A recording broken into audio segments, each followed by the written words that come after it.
Hello there. Rishi Sunak apparently can't help it. While Great Britain is plagued by strikes and inflation, the Prime Minister continues to rely on exclusive means of transport. After recent reports of unnecessary short-haul flights, Sunak continues to rely on private flights, even though he has previously been accused of having lost touch with reality.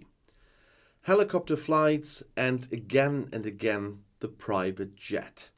According to the British media, the costs of transport are already at a high level. The son of a doctor and a pharmacist from Southampton should have realized by now that Prime Minister Rishi Sunak has been sending insensitive signals to his people for months. But did he? But apparently he still does not seem willing to use his preferred means of travel less or even to give them up. The Guardian now reports in connection with a visit of the Ukrainian President Volodymyr Zelensky that Rishi Sunak held several appointments in the country on that day in the second week of February. Instead of planning an overnight stay in the West country because of his schedule, the British Prime Minister preferred to fly across the country by helicopter at night. A plane was already waiting for him the following morning, taking him to Cornwall for an appointment. Since Rishi Sunak is one of the wealthier Brits, the private jet or helicopter is one of the preferred means of transport, even when traveling on their own. According to information from number 10 Downing Street, he would pay for these flights himself. But that still puts the British Prime Minister in an unfavorable light, even if he pays them himself.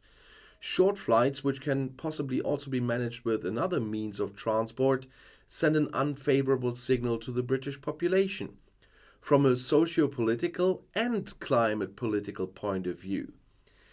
Inflation in the UK has been at high levels for months and was 10.5% in December. Many Britons suffer from the high costs of everyday life. The fact that the Prime Minister nevertheless seems to be living out his preference for short-haul flights is unlikely to go down well with the population.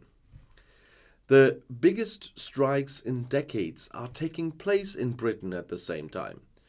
The reports of Rishi Sunak's beloved short flights are also increasing now. And just recently, the British Prime Minister and his flight from London to Leeds in a 14-seat Royal Air Force jet caused unrest. The flights are often justified by the Prime Minister's tight time management.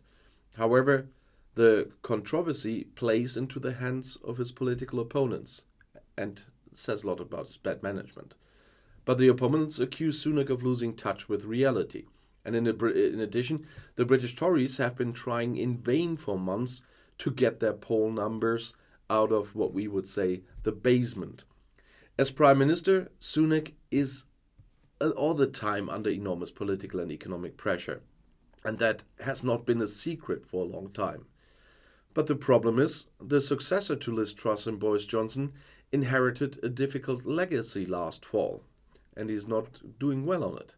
The Conservative Party hasn't really seemed close to the people for a long time. And Sunak seems to be even further away. Sunak's predecessors have driven the polls into a veritable nosedive. But the Prime Minister's travel behavior is not making this any better.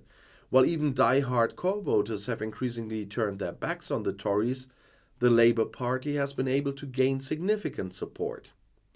And one thing is certain.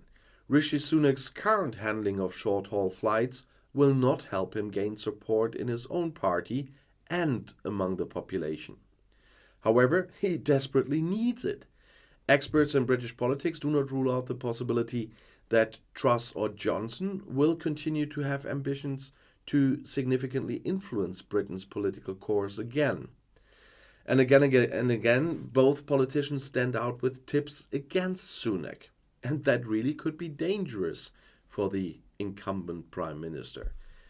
If the Tories no longer consider him to be acceptable because of the countless scandals surrounding Rishi Sunak and the economic crisis, the stab in the back could even come from his predecessors this time. And I don't even know how you're not able to understand this. They must have advisors there. They must have people there at least reading the newspapers, at least looking at social media. And if something like this pops up, I mean, I talked about bad management. You can manage to put a lot of appointments in one part of the country and on another day do a lot in another part of the country. You don't have to do one in the south, then in the north, then in the west, then in the east, this way around.